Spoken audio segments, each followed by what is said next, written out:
I think we're live. This is Value After Hours. I'm Tobias Carlisle, joined as always by my co-host Jake Taylor. Our special guest today is Eric Jorgenson. He's written a new book, the book, the Book of Elon. Fantastic cover. Uh, Elon Musk, in his own words, following on from his excellent almanac of Naval Ravikant. How are you, Eric? Welcome. Good. I'm good. Thank you for having me. Let's It's good to have you on here. tell us a little bit about the Book of Elon. How did it come about? What can we expect? Yeah, I mean, this is the very obvious next step to me after the Almanac of Naval was so well received. I think we kind of hit on a format that is familiar to all of the Buffett and Munger fans, which is kind of just like a compilation of wisdom, but applying that to other people went incredibly well. I mean, like I kind of did the Almanac of Naval as a side project, and now like 2 million copies have been sold, and we've given away Incredible. 5 million more in 40 languages, and it's just on an absolute tear. And Elon was somebody that I had always. He's been sort of an icon in the, at least in the tech industry, well before he kind of became a household name for a variety of reasons over the last few years. But he's lived a really extremely unique life, and I think is approaching like greatest entrepreneur of all time status, or certainly like singular among the living entrepreneurs. And I think he's got a lot of hard won wisdom, and because he's not a particularly like polished speaker in the way that like Steve Jobs was, but his ideas are really well honed and battle tested and practical. And so I think there's just so much that we can learn if you do this exercise that I do, which is like collecting everything that anyone's ever said publicly, getting a pile of millions and millions and millions of words, and sort of like distilling it all down into the tightest, most useful, most timeless 50,000 words that is the advice and wisdom that they have to teach somebody. I really want it to feel like you're sort of sitting across the table, like learning, getting personally mentored by Elon Musk. That's the goal. And so how do you take that corpus of, all of these things and organize it into a way that makes sense? I would love to tell you that the answer is like AI does it, but the answer is like a brute Brute force. force, yeah. Like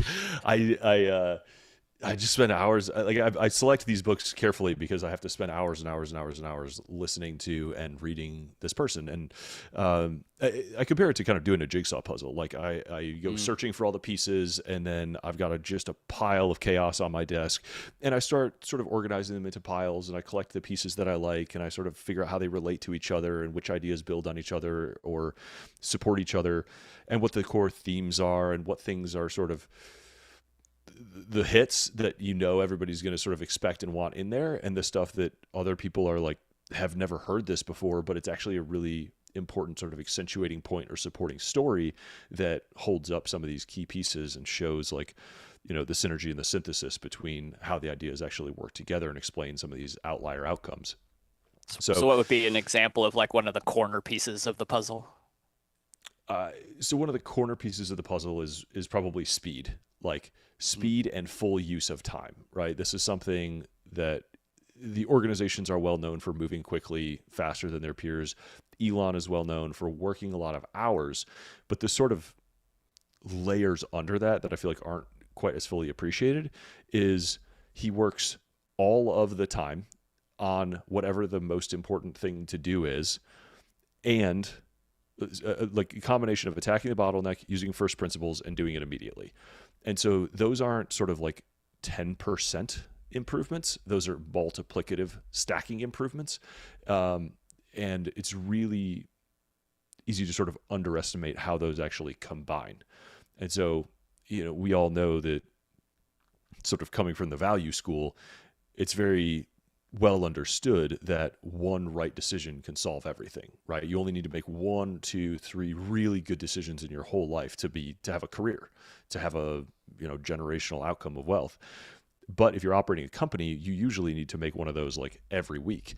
But if you can make one every day or every few hours, and it's the right thing at the right time to address, and you're like breaking those bottlenecks sequentially over and over again, um, the compounding effect of that productivity is unbelievable, which is I think a big part of what we're seeing in these results. Um, an order of magnitude difference in productivity compounded over 25 years builds some of the biggest companies on earth from a a start that everybody else considered impossible.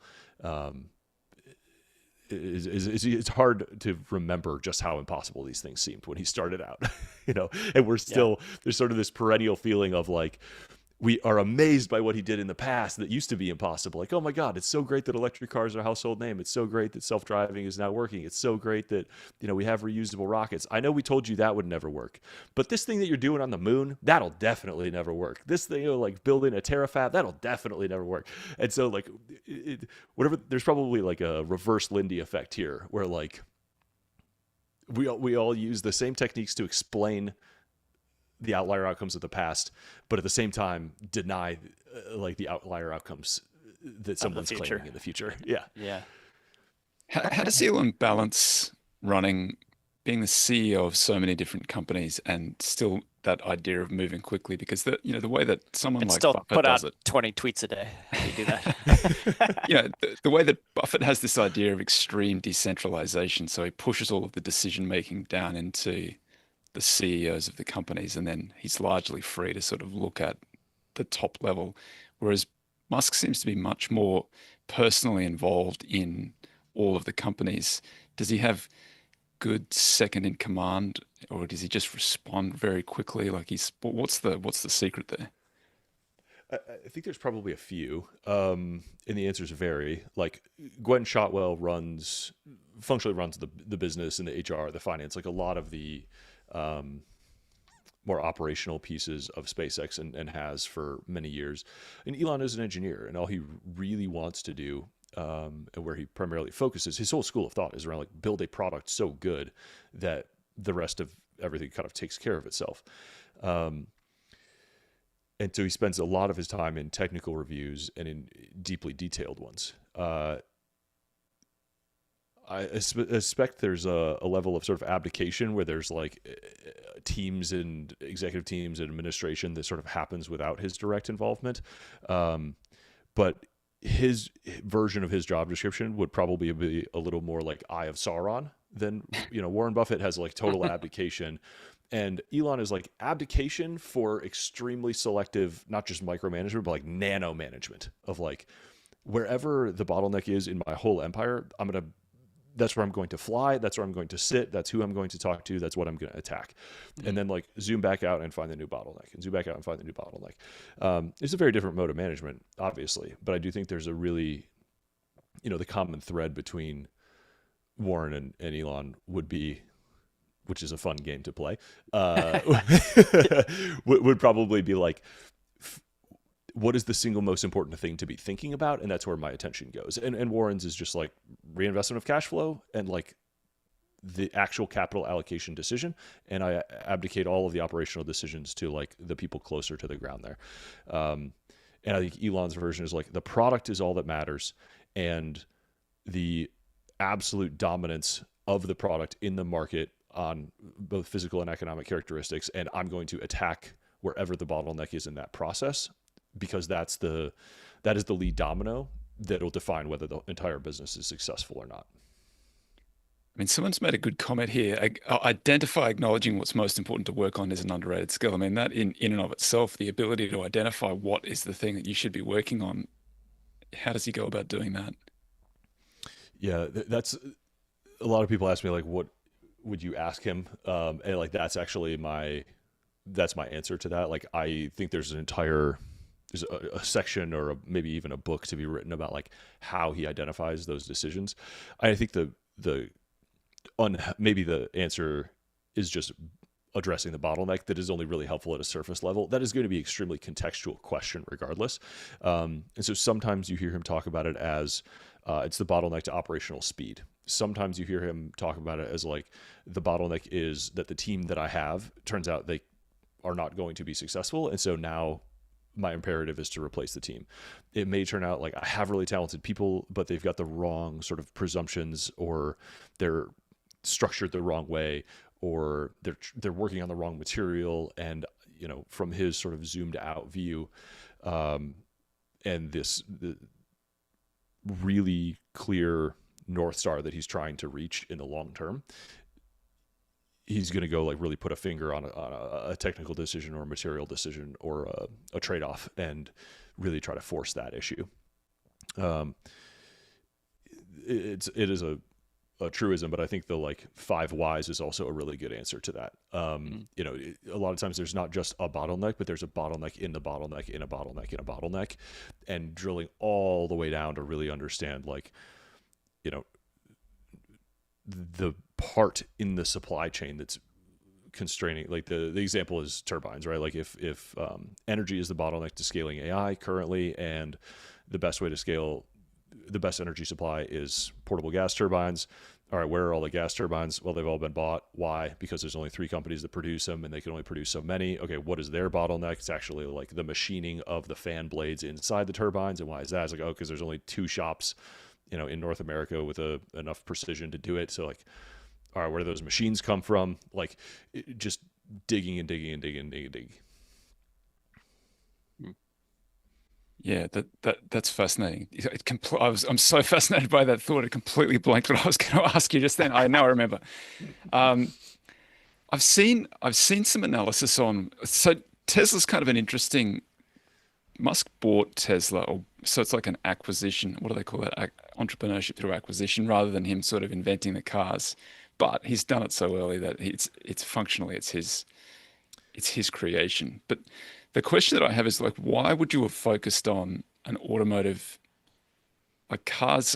They're just, as an investor, you know, the car companies they tend to be bad businesses. There's a lot of infrastructure to punch out a car.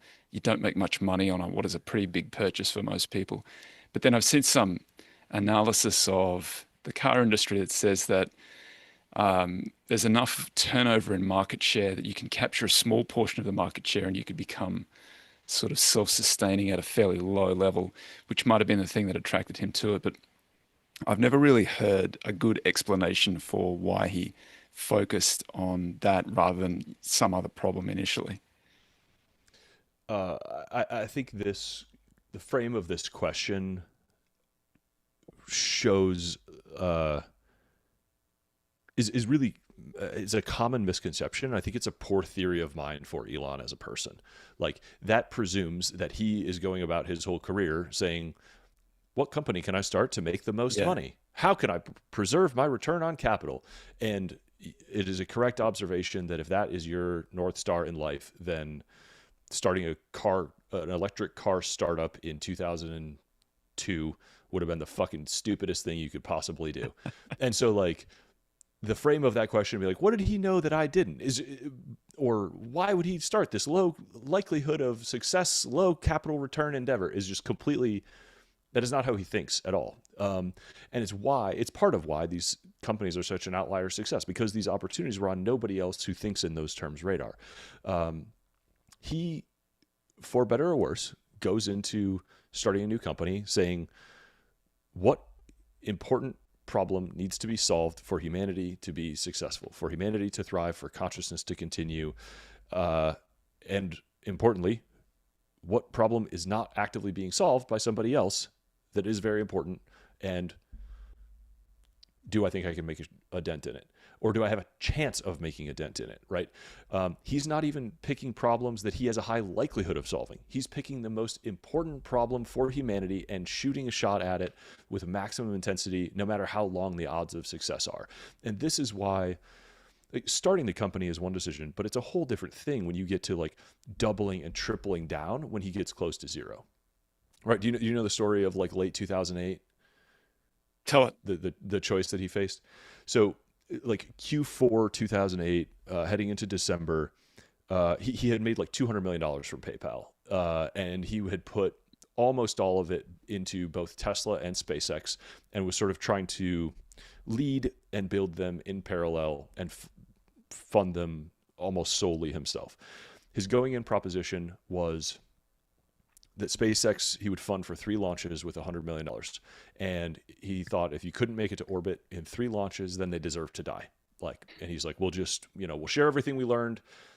Good game. I hope somebody else can pick up and carry on.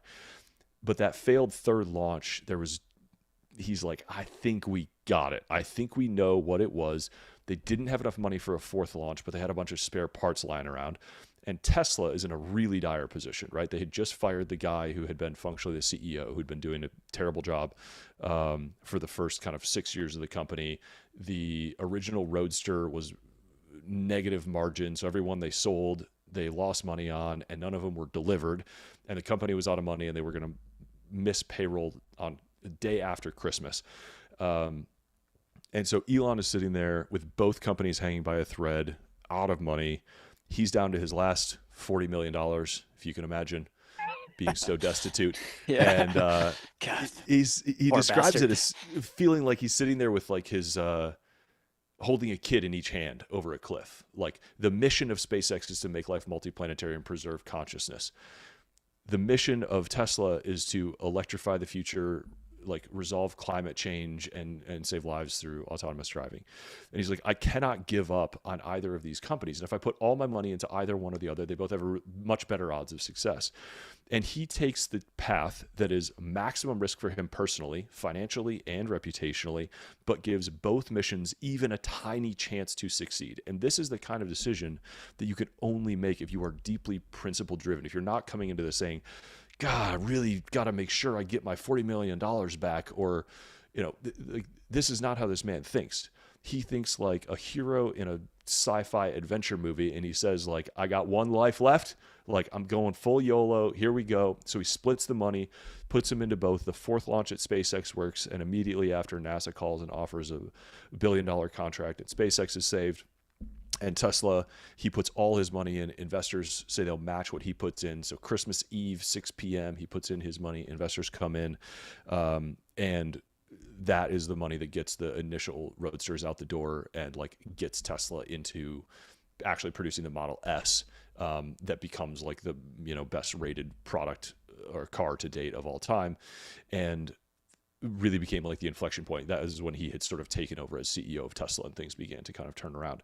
But that story to me characterizes him as being like, it reveals, it is a test that most of us will never have to take, and most of us would fail if we had to take it. But it is this like purity of intent. And I read a great line in Jed McKenna that I think summarizes the story. It's like, he asked the universe for something in the way that the universe understands. Mm. So do you think, I know that we've kind of been, sometimes even on the show, we've been a little bit critical on different points over the years of Elon, and kind of feeling like there's a little bit of refusing to play by the rules that everyone else has kind of agreed to play by. So I'm, kind of maybe the most obvious one would be, you could make the argument there was some securities fraud in, funding secured time frame. There's been other things, but is that kind of part and parcel of that? I'm on a bigger mission. Like, I can't let your normal human rules stand in the way. Like, how does that manifest itself, and what do you think about that part of it? Yeah, I mean, so I will say this book is not about me, but if asked, I will answer questions about my personal views. Like, this is not an endorsement of every decision or action Elon Musk has ever made in his life. My attitude is sort of, I think he's an incredibly interesting person, and like, let's study the outliers and figure it out. I think anybody who's an outlier to that extent is going to have, light and dark traits that make them who they are. He is, to his advantage, I think, a showman, and he understands that people respond to like superlatives, and I think he's deeply optimistic. So I think there are many like, I don't know, he gets accused of like over-promising and under-delivering, and I think like some of that is an interesting mix of like optimism and earnestness that is like actually probably on net a good thing. I think there are definitely like things that come from a dark place. And he has had a very rough childhood. I think he is interesting in that he burns like both dirty fuel and clean fuel. I think he's running from like a dark childhood and has demons, but like makes the demons pull the plow. I also think he's very like, willing to incur speeding tickets, I guess I would say. Like, I think, I don't think he has a ton of respect for like stupid laws. And I think some laws he's sort of learning about as he goes. What an adventure. Yeah. And to some extent, I think he probably believes that in some cases regarding stupid laws, the ends justify the means, as long as the ends are good. And, you know, I'm probably the wrong person to debate like any of the super specific issues with. But I think it's no surprise that, somebody whose like primary trait is like moving quickly on the like sort of first principles basis to move as fast as humanly possible might disregard some of what he considers red tape along the way, or truly just like it not even occurred to him because he's just trying to take the most direct path and then is like, wait, I didn't know that road was close. Who closed it? Yeah. I was just doing the obvious next step that seemed fastest to me. Who knew? Yeah. Why do you guys care about that? Yeah. And I don't know. And to be clear, like, I had no special access to him. I did not interview him. I did not follow him around. I didn't interview people from his past. Like, this is a book that I collected all his most useful ideas from public sources. So I've spent a lot of time on his ideas, but I don't want to claim any like special unique insight into his sort of psyche or know how he thinks about or how he made those decisions or whether it was like a knowing, shortcut or a like, oh, fuck, my bad, but it'll be fine. But we're going on. Yeah. You've raised this idea of first principles thinking, which is one of the things that Musk is known for. Can you tell us what that is and sort of apply that in one of the scenarios that he's used it in? Yeah. So the sort of most common example here that it's used for is really the origin of the observation that SpaceX needed to exist. So Elon's, this is another sort of goes to character and principle and his goal with SpaceX. It was not originally to start a company. It was originally to get NASA's budget increased. So when he's sitting there with $200 million, his original vision was, all right, I'm going to just spend $100 million on this philanthropic mission to increase NASA's budget. He was going to go buy a rocket. He was going to put a tiny little greenhouse on it, send it to Mars. It would be the first life on Mars. And we'd get like this, front page, beautiful newspaper cover shot of a greenhouse, the first life on Mars. And that would spur this great adventure, kind of like we had, when Columbus discovered the New World and catalyzed this whole, transatlantic shipping movement and all the economic boom that came with it. So what he discovers in this is that it's actually quite expensive and difficult to buy a rocket, and that the launch costs are very inefficient. And he goes to Russia. There's great stories of him like going to Russia and trying to like haggle and buy an intercontinental ballistic missile as like the basis for the rocket. And the Russians are like spitting on him and making fun of him and like doubling the price when he's trying to negotiate. And he says like, I got mad. And when I get mad, I try to reframe the problem. And so he's literally on a flight home from Russia, like hungover and pissed because they made him drink a bunch of vodka and then wouldn't sell him a rocket. And he's like, starts doing the math on, well, why does a rocket cost this much? Like, it costs $60 million to buy this thing. And the first principles piece is he's like, all right, what are the material components of the rocket? It's X amount of carbon fiber, X amount of steel. What is the mass of those things? And what is the weight of the material that goes into the rocket? And for a rocket, it turned out to be like 2% of the price of the rocket was the value of the raw material. And if you don't know, like maybe for an iPhone or a car, it's like 30% is a much more kind of normal consumer thing. So he's like, all right, why are these things so expensive? And he started to dig into sort of the structure of the industry and the process of the manufacturing. And he's like, oh my God, there's all these like super specialized aerospace guys, and they're actually all incentivized on cost plus contracts. And they're subcontracting to subcontractors to subcontractors. There's just a bunch of crazy inefficient things that are going on because nobody's really incentivized to be efficient. But if this is the system that we allow to exist, we're never going to get off Earth because we have this perception that launch costs are so high. So he's like, all right. He collects a bunch of engineers. I think this is actually a really interesting playbook to run too. He's like, I went and found, a collection of engineers that had worked on the major launches and space vehicles over the last 30 years. And he had for a series of Saturdays, like these working sessions to test the viability of different rocket designs. And that's how they sort of came to terms with the fact that there may be an order of magnitude or two potential for improving space launch costs and working towards this ideal of a reusable rocket, which would do another order of magnitude or two. And so the first principles model is really just starting from what is the maximum possible efficiency? Like what do the laws of physics allow, and working up from there rather than allowing the like existing historical analogy or prior best art or best practices to allow your starting place, and trying to make incremental efficiency gains from there. And so he says it is important to use both, but like your perception of the ceiling of potential improvement when you start from the existing analogs is just so much lower than if you start with like what is the limit of what is possible and how close to that can we get. And that is where his instinct to like, or his drive to sort of question assumptions and push and simplify and drive things down to get closer and closer and closer. Because there's stories of him in meetings being like, there is no first principles physics-based reason that this design cannot work. Like there's no reason you can't build a gigantic tower to capture the landing legs. And there's always friction in this. Like all the engineers are like, that's stupid. That's crazy. We can't do that. Every rocket needs landing legs. And he's like, just give it a week. Just give it a day. Just think really hard for a day about like whether there's any actual fundamental physics-based limitations for why this can't work. And if you have them, I'm happy to hear them. And if you don't, then let's start working on a design. What's been the reduction in costs? How cheap is, do you know how much more efficient is SpaceX versus NASA?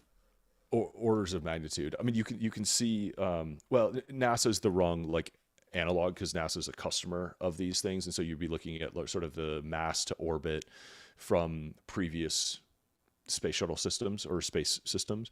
Let me see if I can like pull it up. Actually, it's one of these things that is like now on a Moore's law style curve that is going to change a lot of things, and the people that are sort of have this knee-jerk reaction to mock this kind of like, oh, you're gonna put compute in space, really? Is like, have you seen the exponential drop in the launch costs? And have you seen that actually the Starship is like gonna take that like another order of magnitude or two very quickly? So yeah, it's a very interesting time in space because it's one of those things that people close to it feel like it's now tipped over into inevitable, and people who haven't sort of gotten close enough to it are like, oh my God, that's still sci-fi. While you do that, I'm going to go around the horn a little bit. Philly, Snohomish, Tampa, Gothenburg, Petah Tikva, Israel, Toronto, Madeira Island, Portugal, San Jose, Edinburgh, another one in Scotland, Lausanne, Switzerland, Jupiter, Florida, Finland. What's up? Happiest man in the world. Not. Wagga Wagga Wagga. What's up, Australia?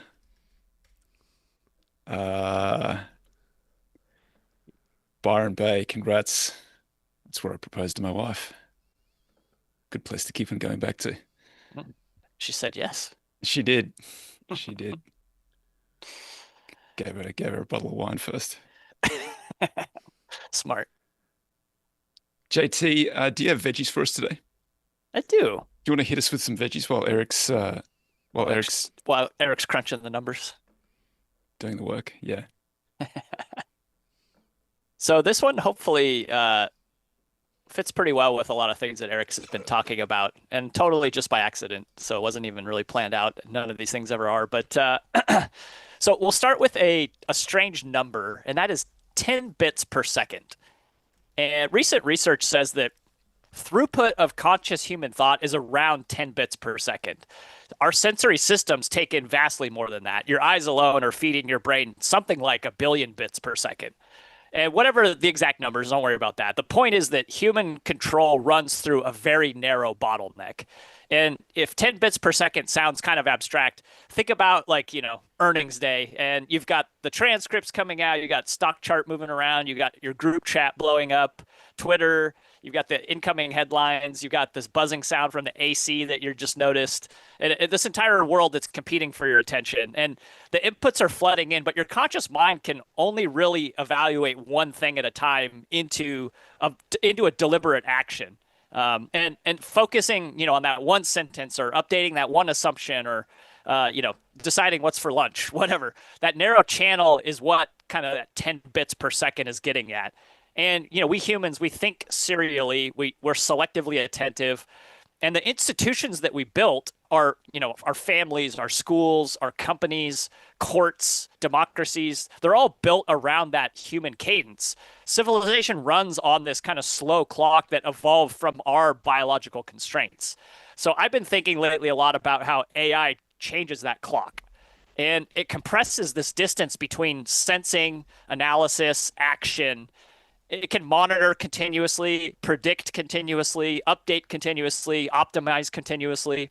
And even when AI is speaking to us at a human speed in a chat window, internally the loop is running at machine speed. And if used correctly, obviously AI brings more intelligence to everyone, but it also has this higher metabolic rate of processing and decision making, and with agents, a faster metabolism of doing. And I thought it might be interesting to run through some of these thoughts through like these 3 different mental models that we've previously covered on the show. And hopefully it's a nice demonstration of Munger's lattice work of mental models and kind of how you can fit things together. So the first one is Stuart Brand's PACE layers, which gives us this first mental model, the first lens to evaluate this. And as a reminder, Brand observed that civilization is made of these layers that move at different speeds. And on the outside of the construct, you have fashion, and then commerce, infrastructure, governance, culture, and then finally nature down at the bedrock. And these fast layers innovate and they create change. And that would be like fashion and commerce primarily. And then the slower layers underneath that stabilize things. They're like infrastructure, governance, culture, nature. And a healthy society depends on this tension between these layers. So now insert AI into the PACE layers. And obviously it's going to speed up multiple areas. Commerce moves faster, media faster, software faster, apparently going to zero. Strategy moves faster. And maybe even some infrastructure layers move faster if AI enters the physical world more with robots. But this governance layer suddenly, it's not suddenly moving faster. Culture maybe is not suddenly moving faster. Human nervous system definitely is not suddenly moving faster.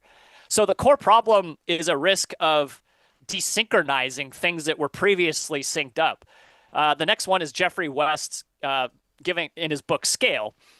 In living systems, cities, there's a scale to things and how they work. And in a living system, there's internal rates that they keep a coherence through them. Your metabolism, your circulation, growth, repair, lifespan, they all balance together at different scales. So a mouse and an elephant run at very different speeds, but each is internally matched to its own internal biology. So if you graft a mouse's metabolism into an elephant body, you don't get this faster elephant. You get a body whose internal rates like no longer fit together and the whole system breaks. So it feels like AI is increasing the metabolic rate of many parts of society without increasing the mental metabolic rate of the humans that are trying to live inside of it.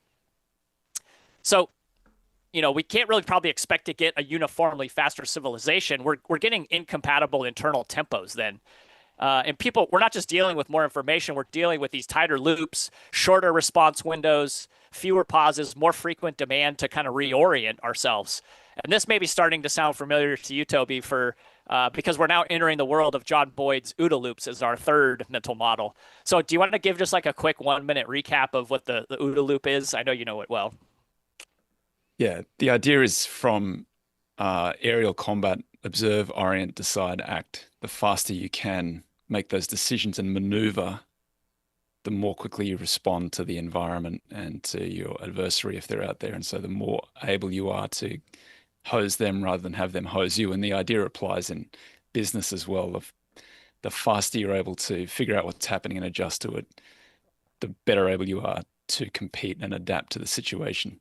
So it's not so much the speed of the aircraft, but the maneuverability of the aircraft that's the important thing. Not so much the velocity of the business, I guess, but the adaptability of the business.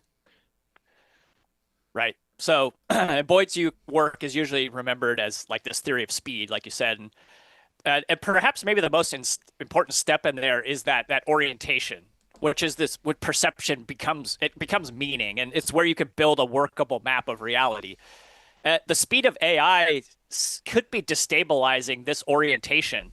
The environment updates faster than people can build a stable map of it. And by the time you understand the situation, too much has changed. And my hunch is that why so many people, and myself included here, is like you kind of feel a little tired and a bit disconnected because things and disoriented even not because we're weak or we suddenly became less resilient or because more of life is being spent in this. It's because more of this life's being spent in constant reorientation mode, new tools, new norms, new incentives, new threats, new expectations.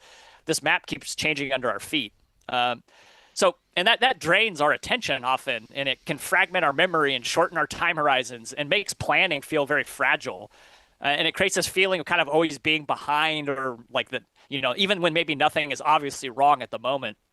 And we can handle that kind of difficulty, but this continuous change without enough time to absorb and adapt, like we need intervals of stability to kind of get our feet under us again. So this is often actually where disorientation can turn political. Legitimacy can start to be strained, and systems no longer feel intelligible. Cynicism rises because decisions they seem to come from nowhere. Conspiracy thinking rises because there's hidden systems feel more plausible than the visible ones. And this may be the real danger of AI at scale. It's not Skynet or the Matrix, but it's that makes everyday life feel increasingly uninhabitable to ordinary humans, too fast to parse, too fluid to trust, too adaptive to anchor any long-term plans to. And we've kind of seen a version of this before in history. And that would be like early industrialization. First, the clock changed, like factory time and railway time replaced local human rhythms. The day stopped being organized around the sun or the seasons, and it started being organized around the machine. And second, like work itself changed. Skilled labor got broken into narrower, faster, more repetitive units that kind of took away that sense of pride of like having a completed project. You no longer controlled the pace anymore. The system kind of controlled it. And then third, like institutions were lagging, like laws and norms, politics. They all adapted after people were already living under this strain. And there were, of the long hours, unsafe conditions, urban crowding, labor conflict. There was a lot of tumult that came from that. And these might be patterns worth remembering as we start to experience some of the same thing intellectually with AI. So I think, put these all things together, and the message is that the scarce resource in human society might just be the amount of change people can metabolize without losing coherence. And if everything gets pulled into machine speed optimization, the result is disruption in this form of exhaustion at the individual level, maybe instability at the societal level, and eventually maybe a legitimacy crisis at the civilizational level if you feel like you're kind of no longer plugged into a system that you can believe in. So anyway, just thanks to this is what I daydream about. Good stuff, JT. Eric, what'd you get to? Did you get us a? I did, but also I feel like I need to add a coda to that rant that ended on such a fucking terrifying note. Which bring us back to the positive, Eric. I mean, the observation that the metabolism of change is the constraint is I think the absolute correct takeaway, but I think we need to be optimistic about our ability to manage it. So I will lead us back into Elon, but my buddy Sean Devine just wrote a book called the Dionysus Program that he has been very early to AI, very early to the ideas of like Deutsch and Taleb that many of us would appreciate. He'd be an amazing guest on the show and could like talk you through that. But he's actually very intentionally designed his organization and come up with a new sort of operating system he's a bootstrap founder, CEO of a software business. And he is intentionally increasing his organization's ability to metabolize change exactly because of what you identified is like the amount of time that people can spend processing new ideas, importantly, without feeling like their ego is under attack, or that like they have a culture that is safe to critique each other. And he's got this idea of between like run time and review time. So there's like accountability matters, deliverables matter, chain of authority matters, like in runtime when you're operating the business. And then when you're like running tape, which you want to all like put your hoods up and really, there are no sacred cows. There's no process. Anybody can say anything. We have to criticize anything, leave the egos outside so that we can really process the information and move forward and like adapt the organization together. I dropped a link in there, but like it is, I think, one of the most important ideas of this decade, if not this century. And we need a lot of people like thinking about it and processing it and appreciating that it is a constraint, but it's also a manageable constraint. Like we've gone through crises of meaning before, and we can update our wet firmware and get better at those skills. One of the things that really stands out from what Musk has done, I mean, even the story that you tell where he's flying back from Russia hungover and he's in the plane and he starts thinking about the materials that go into the rocket and how you could reconstruct the rocket from first principles using physics as the outer limit of what's achievable. He's got this incredible work ethic, apparently from the outside, but how does he sustain that? How does that work? How do you do that? I mean, I think, like I said, I think he's got demons, and I think he makes them pull the plow. I mean, I think he pushes himself so hard, and uses that sort of battlefield general energy. Like he reads a lot of military history. I don't think he's got an analog in sort of contemporary entrepreneurs, because he sort of attacks like Napoleon. Like he uses a lot of these super high iterations. Go to where the front is. Your troops will fight harder when the general's like at that front. He does really fast skip level promotions when people show promise, just like kind of the wartime, like, all right, there is no due process, like the battlefield commission, 1Z, 2Z. Yeah, it's a very much like, you're smart, here's your platoon, go achieve your objective. And that actually ties into, the Elon part of what Jake was saying about the ability to reorient really, really, really quickly. Sean McGuire just wrote a great essay. The first line of it was killer and stuck with me. He's like, what looks like chaos is actually a whiplash from a new bottleneck being cleared. And that was his way to articulate. You're like, whoa. Musk has been talking about the Mars for 20 years. Like, why is he suddenly talking about AI in space? And the behind that is actually like the launch cost bottleneck has been cleared. And so now what should we get into space at massive volume? If intelligence is the bottleneck and chips are the bottleneck to producing new intelligence, let's build a gigantic ass chip factory and let's fill these starships up with chips and let's get them up into space. But I think that idea of, churning a bottleneck and allowing the organization to whip around really quickly and like creating chaos and let it resettling. I think we were talking before we started recording that one of the beauties of capitalism is that like high prices create change very quickly. And if markets are truly allowed to adapt as quickly as reality is informing them, then the world will be a more functional place, even if it is a little bit more disorienting to the like lizard brain in us that just doesn't want change. Just let me sit here. What do you think about the changes that he's made at Twitter, at X? I'm an X user, and I've been an X user for a very long time, and I've got to say that they say that he has reduced that workforce by 75%, or maybe it's even more than that. And I saw something the other day saying that there might be 30 people at Twitter, which just seems minuscule compared to the other companies that are out there. And I have to say, I don't think the performance of X has degraded noticeably. It still has it's still buggy, and I can tell they're still playing with the algorithm and so on. And right now, my top stories doesn't work. I don't know if anybody else uses TweetDeck, but top stories is busted for the last couple of days. But it does pretty well. Bulletproof. Well, I mean, it was buggy in the past too, but it's just, I mean, it looked to me like TweetDeck was just I don't think they even knew that they had TweetDeck for a long period of time, and then they're working it. I mean, I'm talking about the pre-Musk. I don't think they know that they had it. I think they bought it and they forgot they had it because they put all the work into the twitter.com and TweetDeck was just kind of ignored, which was fine by me because it worked fine. But then they're working on TweetDeck now. They're doing some stuff in TweetDeck and they're doing some stuff in the algorithm as well. But I'm just kind of curious, like, what's your take on, or what does Musk say about, what they were seeking to achieve there and what they've done? Yeah, I mean, I think the most interesting version of this story is probably going to come out later. Like, I think we're kind of still in it. That tweet about 30 people was referring to the engineering, like the core engineering team, Okay. not like the whole staff at Twitter. Not the organization. Yeah.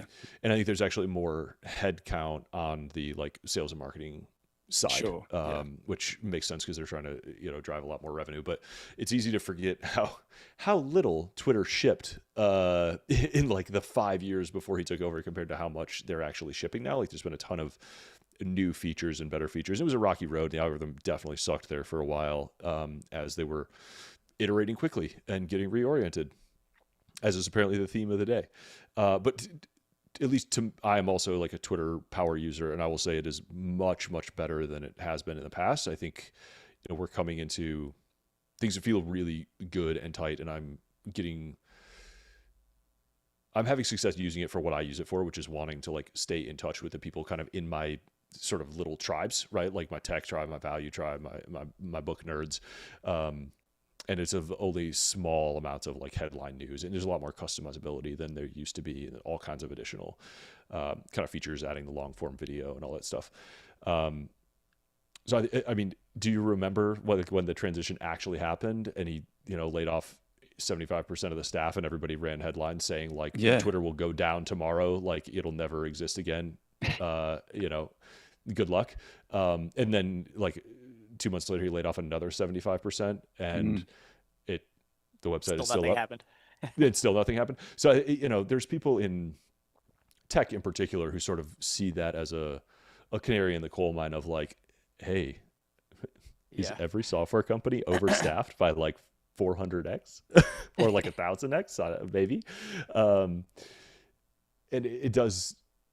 The leverage available to software engineers is much, much, much higher than it has been in the past. But I think the rumors of Twitter/X's death is greatly over exaggerated, and if they continue developing at the speed he talked about, adding a whole like financial layer to it. His original vision for X.com, even when he was back building PayPal, was to be like the everything app, including finance, and to be this sort of global town square.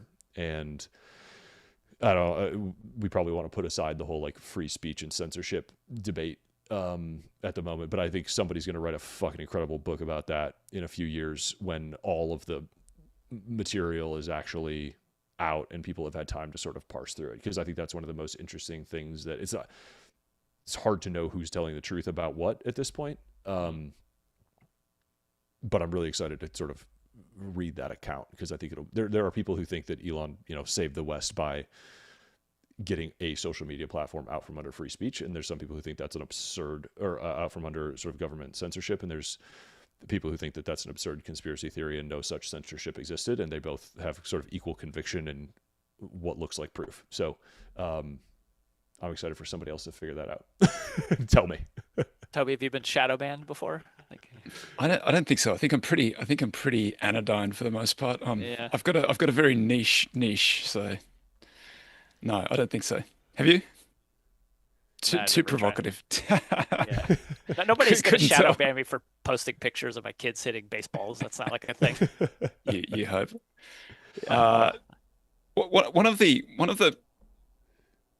byproducts of Musk being so intense and working such long hours is that there must be some sort of expectation that, if the guy at the top sets the standard, everybody else is sort of expected to meet that standard. I don't particularly follow the companies that closely, but I don't really know who all of the people are under him at any of the companies that he runs. How does he, but you hear about it when people leave, and there have been quite a few occasions where, some C-suite at various different levels have left Twitter, or have left SpaceX, or have left Tesla, and there's been discussion in the media like, oh my God, we've lost the brains trust of one of these companies. Like, what's Musk going to do? And then there doesn't ever seem to be any issue after that. So how's he handling that sort of talent acquisition management? What's he doing there? Yeah, I think it's an interesting thing. I mean, the first thing that comes to mind is just the picture of the airplane with the red dots on it, because nobody ever announces that they are keeping their job. Right. It is. I think there's probably a bimodal distribution here, where like there's people who show up and work really hard for 2 years in their kind of 20s or early 30s, and then say like, this was really fun, I push myself to the limit, but I can't do this for 20 years. And that's perfectly fine, by the way. Like, new brilliant engineers are born every day, and that is the culture of some companies, and he does not want you there if you're not all in. And that's not hardcore. Like, some people have a moral judgment about that, and those people shouldn't go work at these companies, and they shouldn't be mad that other people do choose to go work at these companies. Like, calm down. There are people who have worked there or choose to work there for 10, 20 years, even though they've become incredibly wealthy. They super believe in the mission and work well with Musk or work well on the projects. Some of them have left, but also, like, at this point, the scale of these organizations, I think, is such that, like, they are no longer super fragile to any probably one individual aside from a handful, right? Like, I think Gwen Shotwell is absolutely instrumental. I think obviously Elon, like, matters a lot, but I think mostly as a pace setter and example and guardian of the vision and the mission. And I'm sure there's many instrumental people whose names I don't know currently, but the other thing he said about this, actually, that is a little interesting is, like, everybody has this sort of bias that churn is a negative thing. And he's like, if a company, to the degree that a company is scaling quickly, churn is actually normal and positive through different cycles, and people just aren't used to those cycles hitting as quickly back to back as they do. The person who takes a company from 1 billion to 10 billion is different than often the leader who takes it from 10 billion to 100 billion or whatever. And when those happen 18 months apart or 24 months apart, it looks like, oh my God, they left in 2 years. What must be wrong with that company? When it's actually like, oh, we actually graduated from that stage, and that person's job was done, and it was time for a new person to sit in that role. And that was an articulation I hadn't heard before that I thought was good and useful. That's true, because if it was like Procter & Gamble and it took 20 years to do that, you wouldn't notice the... Right, exactly. Yeah. So what it actually, whether it's good or bad, is very dependent. I think, so as not to be perceived, I really don't. I don't consider I am a Musk fan, but I don't think I'm blind to his downsides. And I think there are many stories where his impatience did cost him incredible talent that should not have been pushed out in. Or was willing to work hard or had sacrificed plenty or would have figured it out. And he was just too impulsive or too impatient or too rough. And people did leave who the company would have been better staying. But I'm sure there's also many cases where he was much, much, much quicker to replace someone with somebody more capable and faster moving. And again, those are invisible wins, right? Like the mistakes of sloth in terms of driving turnover in the grander world of management are probably many orders of magnitude more than than the mistakes of early commission. Yeah, he's a sins of commission kind of guy, not exactly. omission. Yes, and that's actually one of the I don't write this book to say you should become Musk. I write this book because seeing, in the same way that observing the limit of physics, seeing what the arguably the greatest living entrepreneur, how he operates. If he's at 100 and you're at 5, maybe you can really, really comfortably and excitedly go to 7 or 9 or 12, and your output doubles and you do something more productive for the world and your life gets better. And you're not going to suffer moving at 100 because you're not Elon Musk and you never will be. And that's totally fine. But the tools that he uses and the pace that he sets can be, a useful sort of exercise to just try on in your head for a little bit and ask yourself some of the questions that he asks himself. And you might find that there's, stunning opportunities for improvement that you hadn't considered before. You've been an entrepreneur and a tech guy, and so probably followed Musk pretty closely from the outside as all of us have. What really shocked you from going through and reading all of the combined, what stood out to you as something that you hadn't understood or had misunderstood or hadn't sort of thought of before that was something that he was doing? Yeah, I underestimated how philosophically driven he is, I think. that there's a cohesive sort of worldview behind the decision to start these companies that like drives him to keep going, and just the grit. I mean, like, to be the richest person alive and still sleeping at the factory, working 18-hour days, taking the risks and slings and arrows that he takes, rightly or wrongly, for all the decisions, to still be in the arena as the greatest to ever do it. Who's doing that? Like, Bezos is on a yacht. Like, Zuckerberg is still young. Buffett did it, but he was so comfortable. He was kind of like reading and operating. Like, Elon is in a knife fight every day as a 55-year-old, almost trillionaire. Like, I arguing just with have eggs so much on Twitter. Yes, like, yeah, sure, yeah, like, Why not? For better and for worse. Yeah.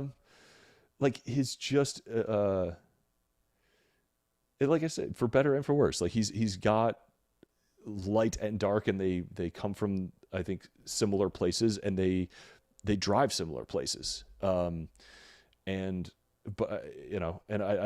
not advocating for adopting the dark. This whole thing happened. The same thing happened when like the Isaacson biography on Steve Jobs came out, and everybody in Silicon Valley just started like acting like a fucking asshole because Steve Jobs acted like an asshole, and they copied all the wrong things. And like, Yeah.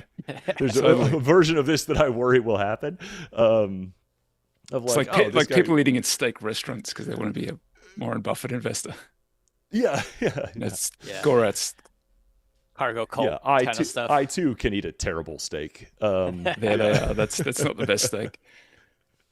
I think one of the things that I've really observed about Musk in the sort of time that he's been public is that I think he has been close to the wall a few times, and I think that after the fact it sort of comes out that he has, and that's one of the things, that his ability to survive what looks unsurvivable is sort of amazing.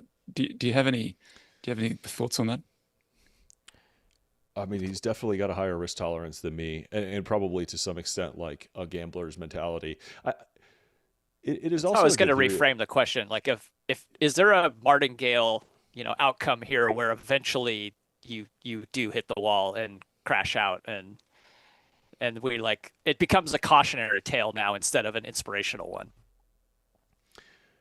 That thought had occurred to me as somebody who's like holding him up and as an example.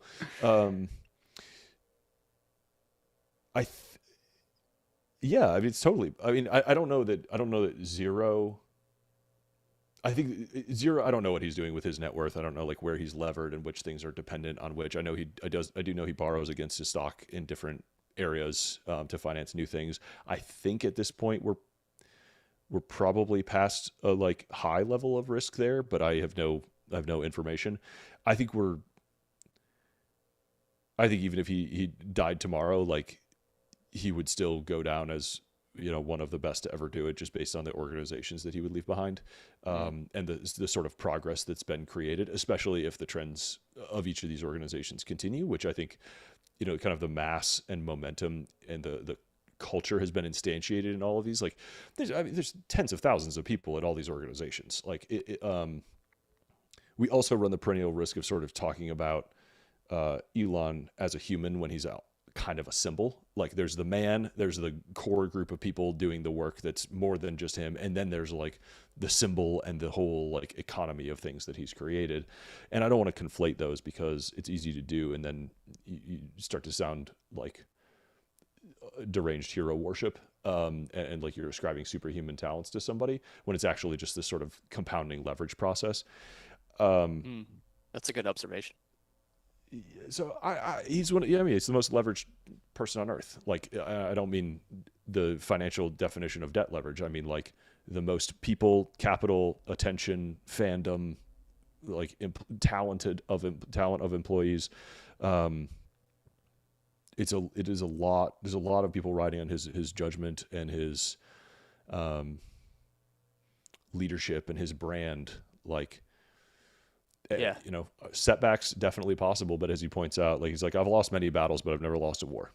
He has never lost a company, and even the most insane objectives that he's set forth, not all, certainly misses many timelines, but ultimately they do eventually tend to come true.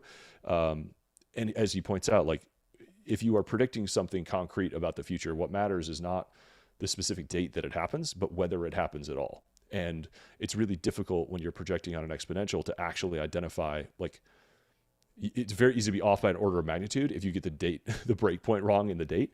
And actually, when it comes to selecting timelines, here's another thing. I'm sure every professional investor fucking hates hearing this, but he picks deadlines that he thinks their organization is 50% likely to make.